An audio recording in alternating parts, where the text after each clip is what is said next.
On this edition of Native Report, we attend a summer camp with the National Indian Youth Leadership Project. We interview noted author Jeanne OBrien, and we attend the first of its kind conference between 35 Native nations in the Midwest region and the BIA. We also learn something new about Indian country and hear from our elders on this Native Report. Production of Native Report is made possible by grants from the Shakopee Mdewakanton Sioux Community, the Mille Lacs Band of Ojibwe, and the Blandin Foundation.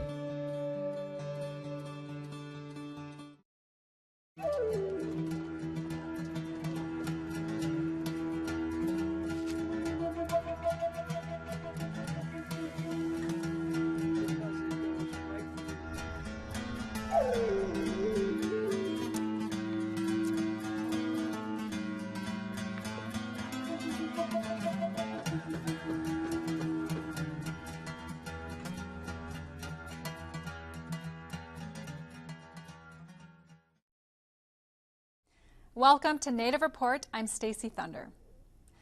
The National Indian Youth Leadership Camp in the Ottawa National Forest offers young people an experience they'll always remember.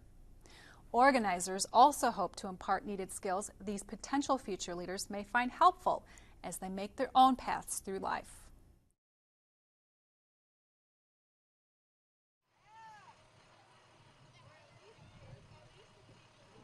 It is a mild summer afternoon as youngsters arrive at Camp Nesbitt. The camp is a partnership between Northern Michigan University's Center for Native American Studies, the Hannahville Indian School, and the Great Lakes Indian Fish and Wildlife Commission. We actually have two camps. The younger kids camp, the one we're doing now, is for 5th and 6th graders, and the older kids camp is 7th and 8th graders. The older kids camp's 2 weeks, this is 1 week, and this one really focuses on leadership. Developing leadership skills in the youth, and particularly from an American Indian perspective.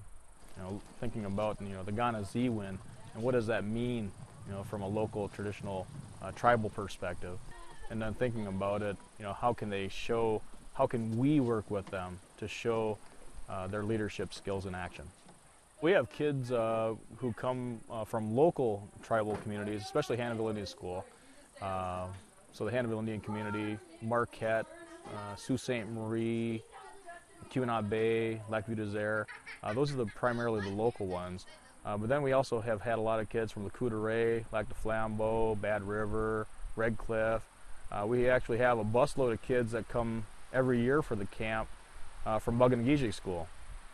And we've also had kids from as far away as New Mexico, Utah, Alaska. I'm a conservation officer with Great Lakes Indian Fish and Wildlife Commission, and I'm also the youth outreach coordinator with Glyphwick. The program is Unjia King, which is from the earth, and Anishinaabe Bowen. With our camp, we focus on treaty rights exploration and natural resource career management. So we partner with the United States Forest Service, and they'll come in and they'll get to go to different working stations with the Forest Service and do different, professional career options where they might be doing soil sampling or testing the water. And so we want them to go back really connected with the outdoors and also maybe see, this is something that I could do for a living, but with that traditional ecological knowledge that'll really bring it home to them. The young people might see these activities as merely things to do, but for each and every activity, there is a reason why they are doing it. Their task is to get one tire up and over down onto here. And what they don't know is that once they get that tire on, then they got to take both tires off and switch them. So right now they're trying desperately to get one tire on. We follow the National Indian Youth Leadership Project example, and they use a medicine wheel model where we look at 4 aspects of leadership qualities. We look at social, emotional, physical, mental, and spiritual. And what we do is we try to work through different activities with the kids. Like the obstacle course is a real good example. Some obstacle courses are set up to where individuals can prove they have certain physical talents. Ours is not set up like that. We have it set up to where the kids have to work together as a team to solve a problem. And if they don't work together as a team, it's very unlikely that they'll get through a task. And so as they work through trying to solve the problem, what they find out ultimately is that by working together, they're much stronger than as an individual. We just tell them it's a really good chance to, get to see who you are and explore yourself and to become a leader and just to have fun in the outdoors, to do things that maybe you don't get to do. It is not unusual for these young people to make return trips to Camp Nesbitt. Some may eventually return as counselors. We have this designed, when we've had the funding opportunities, we've had a couple of camps per year, one for younger, one for older. And so we encourage the students as they go from being in 5th and 6th grade going to the leadership camp that they come back for the STEM camp. And so some of these students have come back and we can see them change. We can see them using the skills that they learned in previous camps, doing things with the kids, acting as mentors for the younger kids. It's really good to see them blossom. My brother came here a year before me because he's a year older, so he got to pretty much check it out and be like, yeah, this is cool, you should come too, Betsy. So I came, and then we were in different groups, and we just met so many different kids from all over the place, and we just got to explore and learn new things, and we met kids that we're still friends with today. I've always been in leadership roles, I've always been in student council at school and then a part of my class government. So my whole life I've always been working to better my leadership skills, and people from my tribe, they're always just like, oh yeah, future leaders and stuff like that. So this is pretty much what I'm doing. I want to be a good leader for my people and where I come from, and I want younger kids to be like, oh yeah, look at Betsy, she's doing all this cool stuff, and she's not some bad kid and she's doing good stuff. If I didn't come here, I probably wouldn't be as outspoken and just kind of take the lead and be like, all right, well, let's do it this way, bright thinking and stuff like that. These kids are our future leaders, very literally, and we hope that the stuff that we have been working with them on makes a difference. As they grow up and go on to college or whatever career, some of these may be tribal leaders someday. And we hope that they make good decisions. And we hope that their decisions brings revitalization and prosperity to our communities.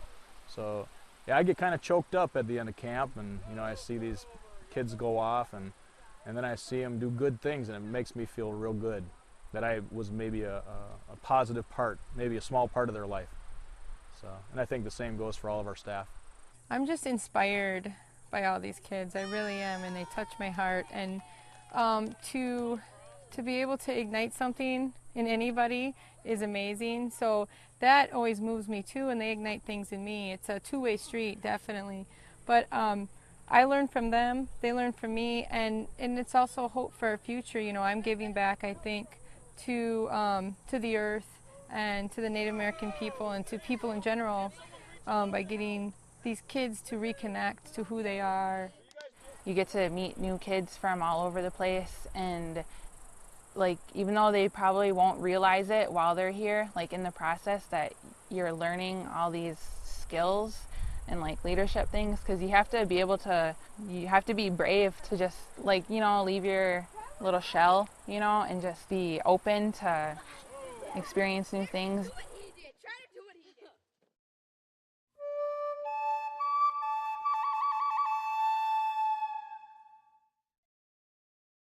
Did you know the Bureau of Indian Affairs traces its roots back to 1775, when the Second Continental Congress created 3 Indian agencies? Among the early commissioners appointed to negotiate treaties were Benjamin Franklin and Patrick Henry. In 1789, Congress placed Indian relations in the newly formed War Department, and in 1806, the position of Superintendent of Indian Trade was created to maintain the profitable fur trading network. But in 1824, Secretary of War John C. Calhoun first created the entity now known as the Bureau of Indian Affairs, which was later transferred to the Department of Interior in 1849. Today, the BIA has over 8,000 employees and 12 regional offices that serve the 565 federally recognized Indian tribes in the United States.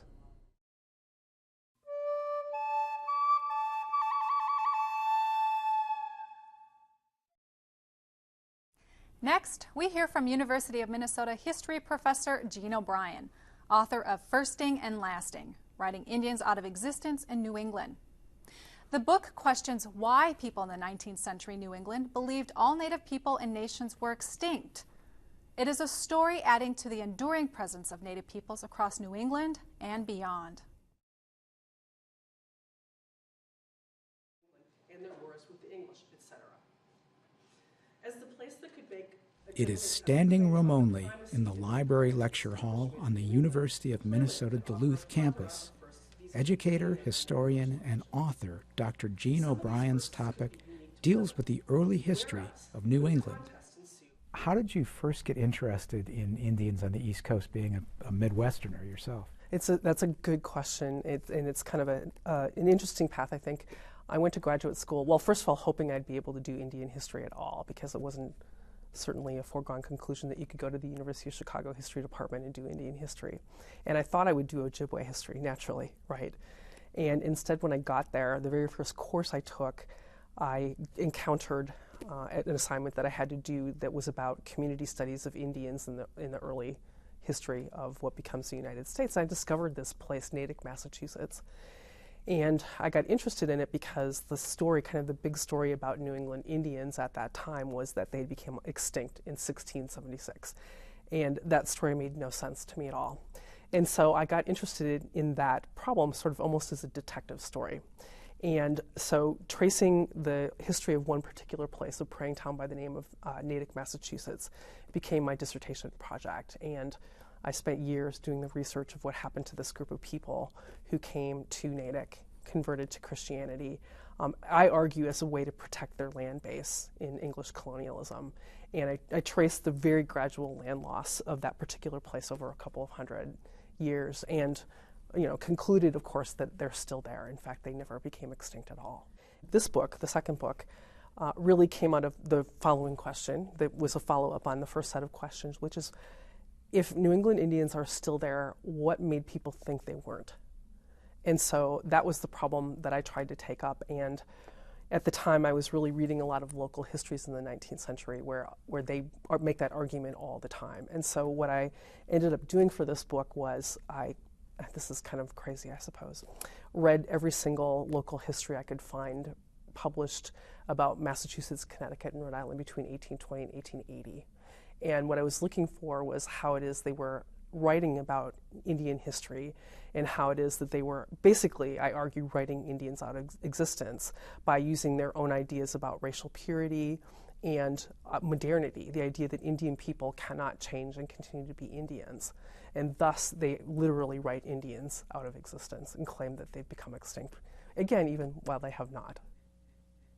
It is in New England that issues about federal recognition of Native nations has played out in tangible ways. It is also the story of the United States as a whole.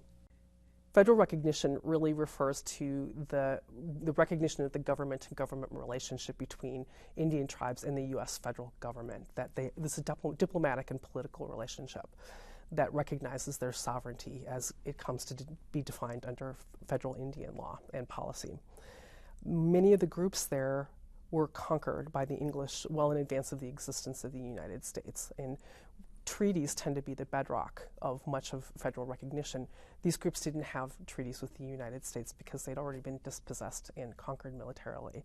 And so what ends up happening is in actually the 1970s and beyond, there's the recognition that these groups are still there, and also that laws had been violated in, for example, the state of Maine, taking away the lands of the Passamaquoddy and Penobscot in violation of the Trade and Intercourse Law of 1790 and what follows from that. This creates a precedent where the United States responds by putting into place a process for re-recognizing the sovereign status of groups in general. And that process is very much an ongoing thing and very, very complicated and political, as you know. Sovereignty is not something that's conferred on an indigenous nation. It exists in advance of English people thinking about this hemisphere. And the argument is that you exercise sovereignty by being sovereign. Dr. O'Brien's presentation cited supporting evidence of how historical documents, pageants, commemorations, and public monuments erroneously assert the myth of Indian extinction. The caption here is Black William selling Nahant, Massachusetts, to Thomas Dexter for a suit of clothes. And I saw this image and I thought to myself, this is exactly the message that all of these local histories are trying to convey. The idea that Indians easily parted with their land, the idea that Indians look like that or they're not Indian, and the idea that Indians then disappear to be replaced by quote-unquote civilized English people. It just encapsulated the whole process. And so the front cover is... And the front cover actually has the Indian disappeared. And so all we have are the material culture items that are supposed to signify the Indian's Indianness. What surprised you the most in doing your research of the East Coast Indians? The ability of non-Indians to hold contradictory ideas in their head at the same time. The absolute sort of persistence of ideas about racial purity, for example, and the unbelievable persistence in people's minds that somehow culture change for Indian peoples mean that they become less Indian, that there's a diminishment of Indianness that happens through those two processes that are not criteria that any other people living through the 17th, 18th, 19th, and first half of the 20th century as Native people, given racial formation, ideas about race, discrimination, prejudice, really, I think, really profoundly demonstrates how important Indianness is to Indian peoples. That in spite of all of these ideologies of inferiority, Indian peoples never bought them.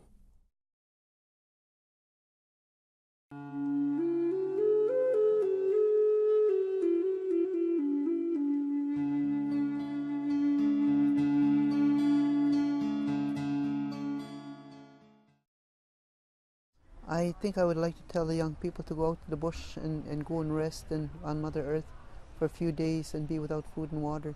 And then they realize how important it is to be without food and water. The water is very precious.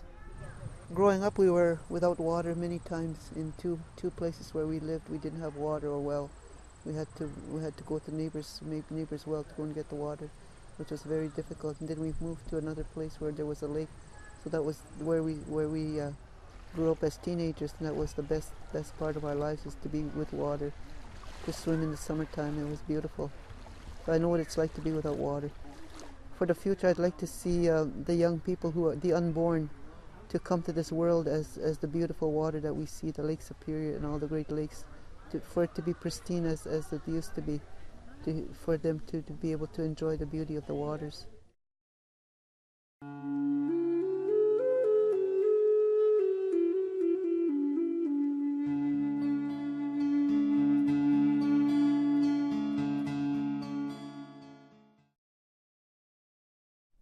The Bureau of Indian Affairs Partners in Action Conference is an opportunity for Native nations and their leaders to participate and share their expertise of tribal and federal programs.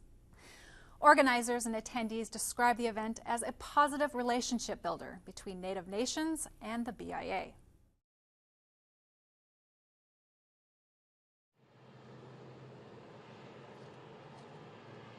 On this final day of the BIA Partners in Action Conference, hosted by the Mille Lacs Band of Ojibwe, organizers discussed the idea behind the gathering. Since the passage of Public Law 93-638 in 1975, both the Bureau and the tribes have been through an evolving process of better mutually working with each other. And some of those worked well and some of those didn't work very well. We hope that this effort, which is putting us into a better partnership with the tribe, gives us a better understanding so that we can better support them, and correspondingly that they can support us and have confidence in the work we do. It's been a very successful week. We've had 400 people participate in the week's events, which is way beyond what we expected for our first annual.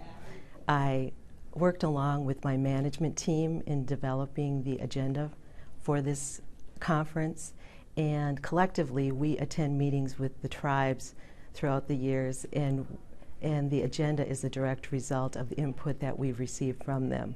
Our objective was to bring together topics that are not just familiar with the Bureau of Indian Affairs. It's also tribal topics, topics from other federal agencies. We recognize how busy tribal leaders are and that their time away from their office, this was an opportunity for them to collect information, an opportunity to network with other tribes.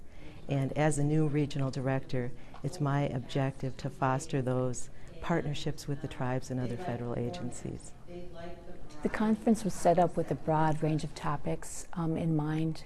Basically, we hope to give tribal leaders and their staff an opportunity to not only sit in on some of the core BIA programs for trust services and Indian services, but also in meeting with them over the past year, we've heard topics that they've been interested in or are concerned about.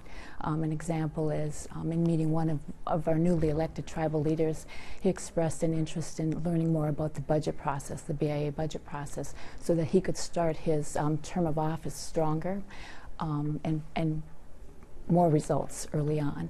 In another conversation with the tribal leader, he expressed the concern over prescription drug abuse and basically expressed the need for help. So this conference allowed us an opportunity to bring in some technical assistance that may assist him in those efforts.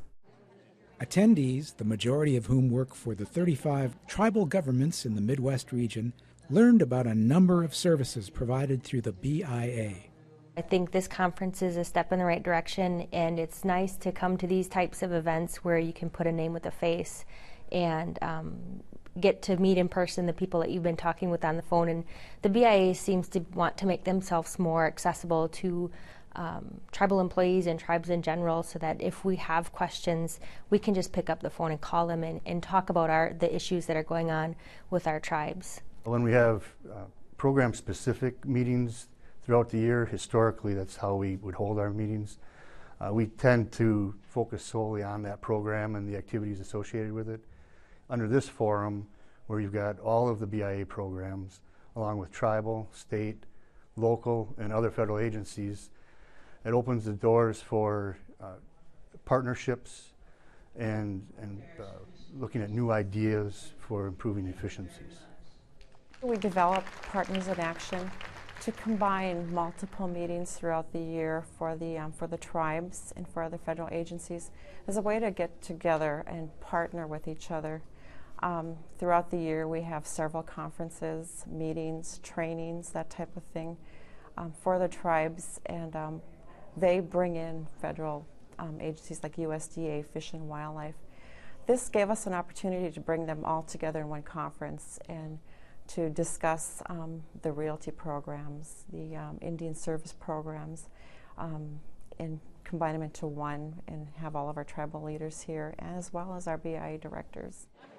This first-time conference is considered a success by organizers and participants, but there is still room to improve and expand upon for next year's gathering.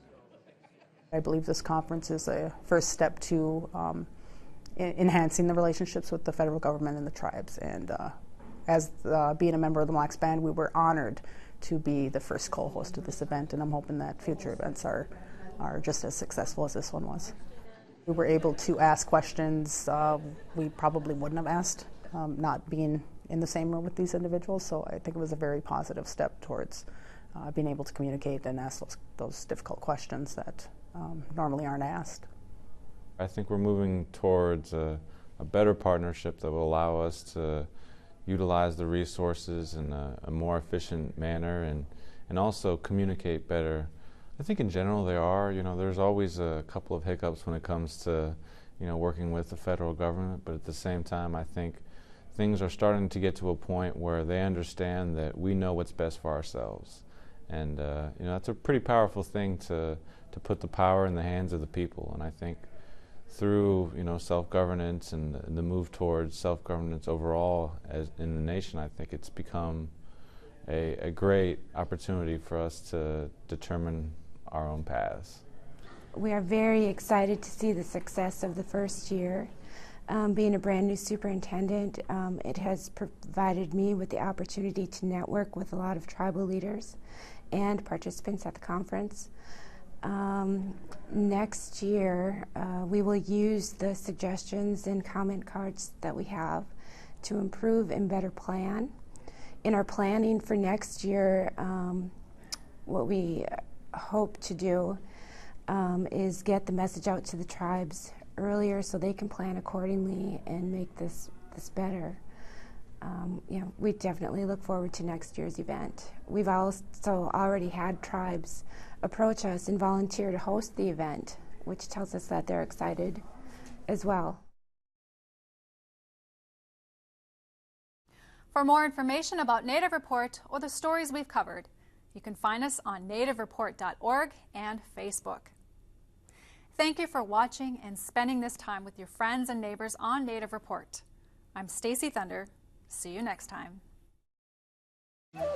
Stacy Thunder is a member of and legal counsel for the Red Lake Nation, and Tad Johnson is a member of the Boys Fort Band of Chippewa and is chair for the American Indian Studies Department on the campus of the University of Minnesota Duluth.